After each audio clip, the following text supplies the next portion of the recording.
Jo com a poeta i traductor, com a poeta estic treballant en un nou llibre en col·laboració amb un músic. És un projecte per mi molt novedós, molt experimental, i és Ferran Fages, que fa una música també molt experimental, i per tant fascinant. I per altra banda estic traduint una obra acabant de traduir una obra de Paul Valéry, Tel quel, que m'ha portat gairebé un any de treball. Bàsicament aquests dos són els punts més importants.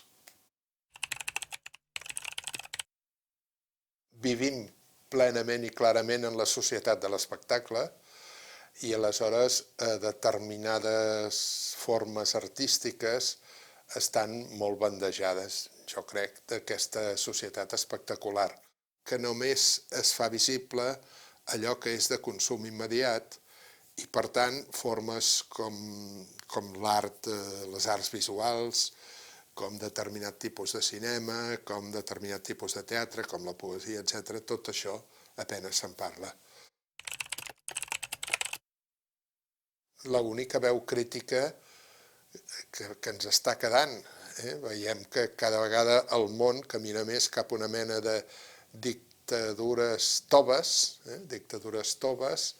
ja no solament en l'àmbit polític, sinó en l'àmbit social, en l'àmbit moral, etc. S'estan imposant un pensament molt reaccionari, com probablement feia anys que no vèiem, amb uns aparents tous, diguéssim, no? És a dir, no tenim encara, no tenim tancs al carrer, no tenim totes aquestes coses, però certament vivim molt vigilats, no? Aleshores, probablement l'art, la cultura, és l'únic espai que queda de resistència i té l'obligació de ser crític. De fet, generalment l'art sempre ha estat molt crític amb el poder i crec que ara més que mai té l'obligació de ser crític, de criticar, de posar en qüestió l'statu quo. El mercat de la poesia, sembla una ironia dir-ne així, no? I crec que el mercat en general de l'art, perquè era evident que quan l'art era una cosa més fixa, més estable, més de bon comprar, per dir-ho així, d'alguna manera, hi havia un sector del món, d'aquest món dels diners, que trobava un refugi al diner en l'art. De manera que tu ara compraves una peça del Barceló, per dir algú, i sabies que allò com a mínim mantindria aquest valor i segurament al cap d'uns anys es podria vendre multiplicat per X. Bé, això tampoc és així ara ja, no? No crec que hi hagi refugi. Per tant, el mercat de l'art, no sé ben bé què és, probablement continua existint aquestes grans cases de subhastes i aquestes grans galeries que trafiquen amb art, no? Però és un tema que jo desconec. Però crec que allò, el mercat de l'art, pel que em diuen la gent que fan art, que és el que és més vendible i més mercaderia, està francament tronat.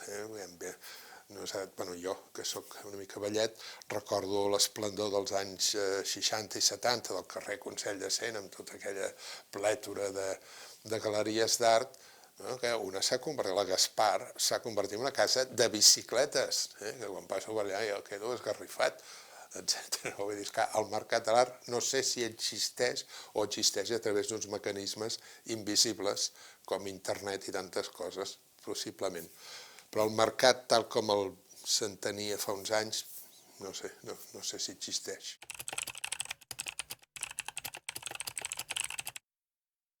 Jo soc molt crític i me'n fio molt poc de les institucions perquè, una mica en la línia que parlàvem abans, les institucions són capaces de muntar un museu espectacular, de dir-li, tornem a l'espectacle, de dir-li a un arquitecte famós que faci aquell recipient, però després a dins, i per tant, i el dia que s'inaugura un gran espectacle, una vegada més, però Però, esclar, un museu i en general tot el que és el món de la cultura és una qüestió, diguéssim, de manteniment, de fer uns programes coherents, etc. Tot això no es fa.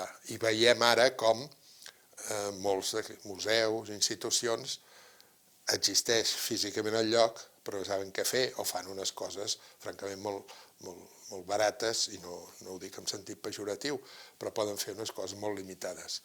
No sé si la solució, ja per, diguéssim, per rebentar l'hospici, que diria l'Acmor, seria anar cap al model americà, que hi ha aquestes empreses que aposten per subvencionar coses i llavors es poden fer grans exposicions, es poden fer grans coses.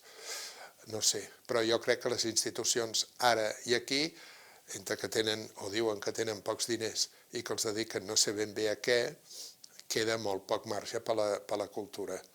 I en tot cas, una vegada més, tornem al principi, se'l gasten amb això, aquesta cultura de l'espectacle, les coses que són rendibles des d'un punt de vista polític per la institució que la genera. Per tant, jo estic molt en contra de les institucions.